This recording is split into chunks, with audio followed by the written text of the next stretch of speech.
In the vast, endless desert, where the sun kisses the golden sands, lived a young camel named Kai. Unlike the other camels who respected the desert's power, Kai was full of pride. He believed he was stronger, faster, and smarter than any other creature, even the desert itself. His herd, led by the wise old camel Omar, often warned him about his arrogance. "The desert has a way of humbling the proud, little one," Omar would say, his voice raspy like shifting sand. But Kai would just scoff, flicking his tail. "I am not afraid of sand and wind," he'd boast. "One day I will prove that I am the true master of this desert." One scorching afternoon, the sky began to change.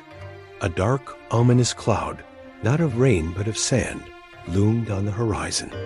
The wind picked up, whispering warnings that soon grew into a howl. Omar gathered the herd. "A great sandstorm is coming. We must find shelter in the lee of the high dunes immediately." The camels moved quickly, their experienced instincts kicking in. They knew the sandstorm, the desert's fury, was not to be trifled with. It could blind, choke, and bury anyone foolish enough to face it. But Kai stood his ground. "Shelter? Why should we hide?" He declared loudly so all could hear. "I will face this storm. I will stand against the wind and show it who is stronger. I am Kai, the unconquerable." Omar pleaded with him. "Kai, this is not bravery. It is foolishness. The desert does not care for your pride. Come with us." Kai just laughed. "Go hide, old one. I will wait for you here, victorious." With a heavy heart, Omar led the rest of the herd away, their forms quickly swallowed by the rising curtain of sand. Alone, Kai turned to face the approaching maelstrom. The wind hit him first, a physical force that made him stagger. Sand, sharp as tiny needles, stung his eyes and skin. He planted his feet firmly, lowering his head, determined to withstand the onslaught. The roar of the storm was deafening, a monstrous scream that filled the world. Darkness descended as the sun was completely blotted out by the swirling chaos of sand. For a moment, Kai's pride held. "Is that all you've got?" He bellowed into the wind, though his words were instantly snatched away. But the storm was relentless. It didn't fight him with a single blow. It wore him down, grain by grain. Sand forced its way into his nostrils, his mouth, making it hard to breathe. The wind pushed and shoved, a tireless bully that never rested. He felt his strength beginning to wane. He tried to take a step, but the sand, now a shifting, treacherous sea, pulled at his feet, trying to drag him down. Fear, a cold and unfamiliar sensation, began to creep into Kai's heart. He was no longer the master of the desert. He was a tiny, insignificant creature at the mercy of its immense, indifferent power. His legs buckled, and he collapsed onto the ground. The storm raged on, beginning to bury him. He couldn't see. He could barely breathe, and the weight of the sand was immense. His pride, which had seemed so monumental just moments ago, had crumbled into dust, just like the rocks eroded by the wind.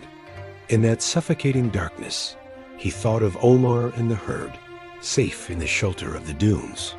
He thought of their wisdom, which he had so arrogantly dismissed. He finally understood. The desert didn't need to be conquered. It needed to be respected.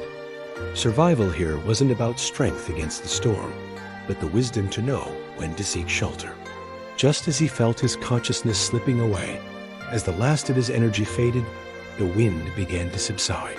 The deafening roar softened to a whisper. A sliver of light broke through the gloom. The storm was passing.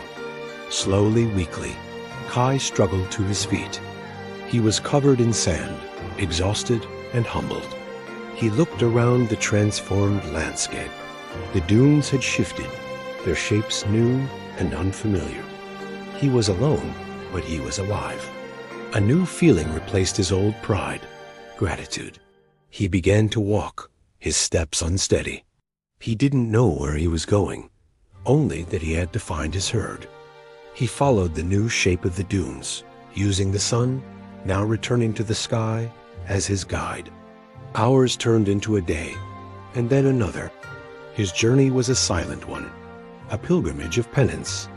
He no longer saw the desert as an adversary to be defeated, but as a teacher, harsh but fair.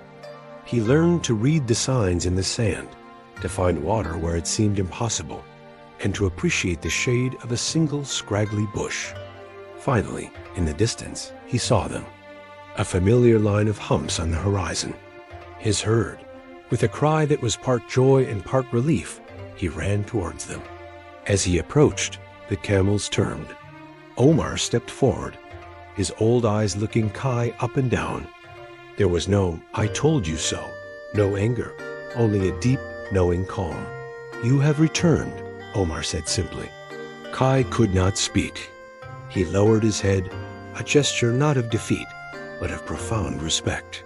He had left as a proud, foolish youth, and returned as a wiser, humbler camel. He had challenged the Sandstorm and lost, but in doing so, he had won something far more valuable: wisdom. And from that day on, Kai was not known for his pride, but for his respect for the desert, and he became one of the wisest guides his herd had ever known.